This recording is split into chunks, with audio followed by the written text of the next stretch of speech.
مسیح یسوع کے نام میں آپ سب کو سلام۔ میرے ساتھ دیکھیں مکاشفہ کی کتاب اس کا 16واں باب 17ویں آیت سے لکھا ہے، اور ساتویں نے اپنا پیالہ ہوا پر الٹا اور مقدس کے تخت کی طرف سے بڑے زور سے یہ آواز آئی کہ ہو چکا۔ آمین۔ یہاں پہ دیکھیں کہ یہ آخری پیالہ ہے۔ یہ کیا ہے؟ آخری پیالہ ہے۔ مکاشفہ کی کتاب میں ہم بہت ساری مصیبتوں کا، بہت ساری پلیگز کا ذکر سنتے ہیں، اور بیسیکلی مکاشفہ کی کتاب دنیا کے آخر کے بارے میں بتاتی ہے کہ دنیا کے آخر میں یہ ہوگا، اور وہ ہمیں پہلے سے بتا دیا گیا ہے کہ اس طرح سے ہو تاکہ ہم تیار رہیں۔ اور میں نے آپ کو بتایا تھا کہ 7 مہریں تھیں، اور 7ویں مہر میں 7 نرسنگے تھے، اور 7ویں نرسنگے میں 7 قہر کے پیالے تھے۔ 6 پیالے الٹے جا چکے، اور اب 7واں اور آخری پیالہ ہے جو کہ الٹا جائے گا، اور یہ خدا کے غضب کا آخری پیالہ ہے۔ اس کے بعد کیا ہوگا؟ اس کے بعد خداوند کا غضب، اس کے بعد ویسے ایک جنگ باقی ہے، لیکن آفتوں کی صورت میں یہ غضب کیا ہوگا؟ ختم ہو جائے گا۔ اس کے بعد زمین کو تیار کیا جائے گا 1000 سالہ بادشاہی کے لیے، اور مسیح اس دنیا میں آ جائے گا، اور 1000 سال تک اس زمین پر بادشاہی کرے گا۔ اس بادشاہی کے بارے میں ہم نیکسٹ چیپٹرز میں سیکھیں گے۔ اور بادشاہی کے بعد کیا ہوگا؟ پھر دوبارہ سے ری-کریشن ہوگی، نیا آسمان جس کو ہم نیا آسمان اور نئی زمین بولتے ہیں، اور پھر ہمیشہ تک وہ ہمارا بادشاہ ہوگا۔ اب یہاں پر اگر آپ دیکھیں تو لکھا ہے کہ اس نے ہوا پر یہ پیالہ الٹا ہے، اور یہ جو ہوا ہے، فضا ہے، یہ بیسیکلی کیونکہ ابلیس تو آلریڈی گرایا جا چکا ہے۔ ابلیس کو ویسے کیا کہا جاتا تھا؟ ہوا کی عملداری کا حاکم، یعنی یہ جو سفیر ہے، یہ جو فضا ہے، یہ جو خلا ہے، اس میں اس کا حکم چلتا تھا۔ حکم چلنے سے مراد یہ ہے کہ اس میں وہ رول کرتا ہے، اس میں وہ چلتا پھرتا تھا، لیکن اس کو مکاشفہ ہی کی کتاب میں ہم نے دیکھا کہ زمین پر گرا دیا گیا، اور اس کی تمام ایکسیس جو کہ خدا کے پاس تھی وہ ختم کر دی گئی تھی۔ اب سمجھ لیں کہ خدا اس تمام فضا کو ان تمام اثرات سے کیا کر رہا ہے؟ پاک کر رہا ہے، اور یہ پروسیس ہے ایک طرح سے مسیح کے لیے اس دنیا کو تیار کرنے کا، جب مسیح 1000 سالہ بادشاہی کے لیے آنے والا ہے۔ اس فضا کو کیا کیا جاتا ہے؟ پاک کیا جاتا ہے ان تمام اثرات سے۔ اس کے بعد لکھا ہے، تخت کی طرف سے بڑی آواز آئی۔ تخت کی طرف سے جو آواز آئی ہے، یہ کس کی آواز ہے؟ یہ خدا کی آواز ہے، اور آواز کیا آئی ہے کہ ہو چکا۔ آواز کیا آئی ہے؟ ہو چکا۔ اس طرح کی جو سملر ملتے جلتے الفاظ ہیں وہ آپ کو کلام میں کہاں پر ملتے ہیں؟ تمام ہوا۔ جب یسوع مسیح نے کیا کہا تھا؟ تمام ہوا، یعنی everything has been accomplished، سب کچھ ہو چکا۔ جب یسوع مسیح نے بھی اپنے آنے کے مقصد کو پورا کر لیا تھا تو اس نے کیا کہا تھا؟ تمام ہوا، یعنی جس مقصد کے لیے میں اس دنیا میں آیا ہوں وہ ساری باتیں میں نے پوری کر دی ہیں۔ اب جو خداوند کا قہر جو پیالوں کی صورت میں یا مصیبتوں کی صورت میں یا نرسنگوں کی یا کسی بھی صورت میں تھا، اب وہ کیا ہو چکا ہے؟ تمام ہو چکا ہے، وہ مکمل ہو چکا ہے۔ پھر بجلیاں اور آوازیں اور گرجیں پیدا ہوئیں، اور ایک ایسا بڑا بھونچال آیا کہ جب سے انسان زمین پر پیدا ہوئے ایسا بڑا اور سخت بھونچال کبھی نہ آیا تھا۔ اگر آپ غور کریں تو یہ جو بجلیاں، آوازیں اور گرجیں ہیں، یہ جب 7ویں مہر کھولی گئی تھی تب بھی اسی طرح سے تھا، جب 7واں نرسنگا پھونکا گیا تب بھی اسی طرح سے تھا، اور جب 7واں پیالہ انڈیلا گیا ہے، الٹا گیا ہے، تو تب بھی اسی طرح سے ہے۔ اور یہ جو لکھا نا کہ ایک ایسا بڑا بھونچال آیا، جب یسوع مسیح نے کیا کہا تھا کہ تمام ہوا، تب بھی ایک بڑا بھونچال آیا تھا، لیکن وہ چھوٹا تھا اس کے مقابلے میں۔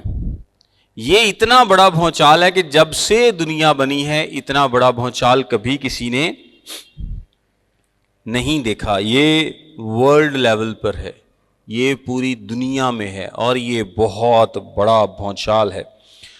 اور اس بڑے شہر کے 3 ٹکڑے ہو گئے. اچھا, یہ جو بڑا بھونچال ہے, اچھا چلیں میں بتاتا ہوں ابھی اس کے بارے میں.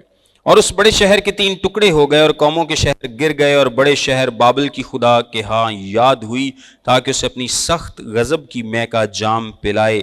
اور ہر ایک ٹاپو اپنی جگہ سے ٹل گیا, اور پہاڑوں کا پتہ نہ لگا. اب یہ جو لکھا نا کہ ہر ایک ٹاپو اپنی جگہ سے ٹل گیا اور پہاڑوں کا پتہ نہ لگا, یہ کہا جاتا ہے کہ اب کیونکہ زمین سے لعنت کا اثر جاتا رہے گا, لعنت کا اثر جائے گا, مسیح 1000 سالہ بادشاہی کے لیے آئے گا, اس کے لیے زمین کو تیار کیا گیا ہے. زمین کو کیا کیا گیا ہے؟ تیار کیا گیا. ہم نے پہلے سیکھا تھا پیدائش کی کتاب میں کہ زمین ایسی نہیں تھی جیسی اب ہے. شیر کیا کرتا تھا؟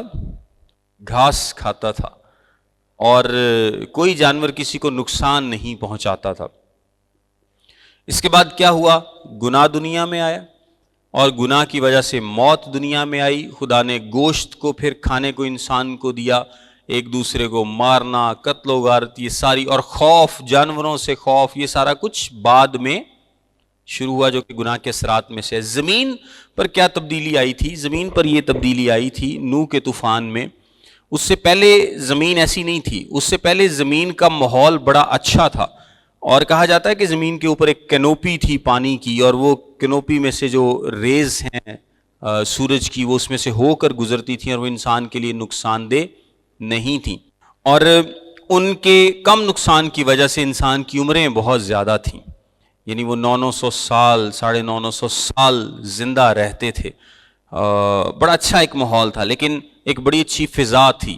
شدت نہیں تھی موسم میں, جس طرح ہے نا بہت ٹھنڈا بہت گرم موسم, اس طرح کا موسم نہیں تھا. سو انسان کی عمریں بھی اس وجہ سے زیادہ تھیں. لیکن جب نوح کا طوفان آیا تو تمام پلیٹیں شلیٹیں جو بھی ہیں وہ ساری ہل گئیں, زمین کا بیلنس خراب ہوا, پہاڑ اوپر کو نکل آئے. اس سے پہلے یہ پہاڑ نہیں تھے. اب یہ ساری چیزیں ڈیٹیل میں ڈسکس کر چکے ہیں. پہاڑ اوپر کو نکل آئے, وادیاں بن گئیں, زمین کانٹیننٹس میں تبدیل ہو گئی. یہ اتنی بڑی تبدیلیاں آئیں کہ نہ آج تک باغ عدن کا کسی کو پتہ چل سکا, نہ اس کا اندازہ لگا سکا, کیونکہ زمین کی ساخت ہی مکمل طور پر تبدیل ہو گئی, پہاڑوں کی وجہ سے, وادیوں کی وجہ سے, سمندروں اور کانٹیننٹس کی وجہ سے.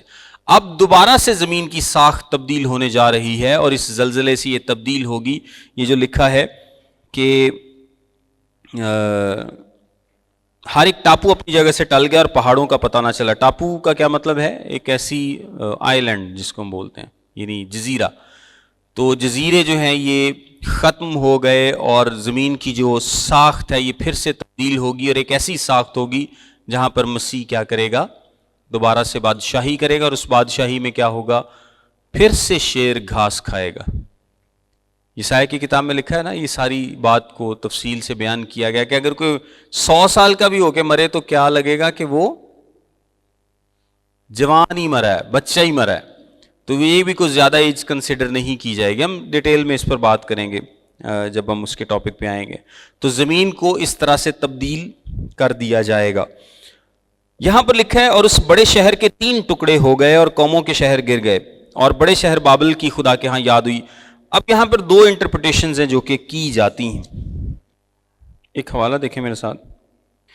حجی نبی کی کتاب ہے, اس کا 2 باب اور اس کی 6 آیت میں لکھا ہے, کیونکہ رب الافواج یوں فرماتا ہے کہ میں تھوڑی دیر میں پھر ایک بار آسمان و زمین اور بحر و بر کو ہلا دوں گا. آسمان و زمین اور بحر و بر کو ہلا دوں گا. ایک بار پھر, یعنی ایک دفعہ پہلے ہلایا ہے اور ایک دفعہ پھر سے اس کو ہلا دوں گا. حجی 2 باب اور اس کی 6 آیت. اور پہلے کب ہلایا تھا؟ جب نوح کا طوفان آیا تھا. ایک اور حوالہ دیکھیں, یسایہ کی کتاب اس کا 24واں باب 17 سے 23 آیت لکھا ہے, اے زمین کے باشندے, خوف اور گڑھا اور دام تجھ پر مسلط ہیں, اور یوں ہوگا کہ جو خوفناک آواز سن کر بھاگے گڑھے میں گرے گا, اور جو گھڑے سے نکل آئے دام میں پھنسے گا, کیونکہ آسمان کی کھڑکیاں کھل گئیں اور زمین کی بنیادیں ہل رہی ہیں.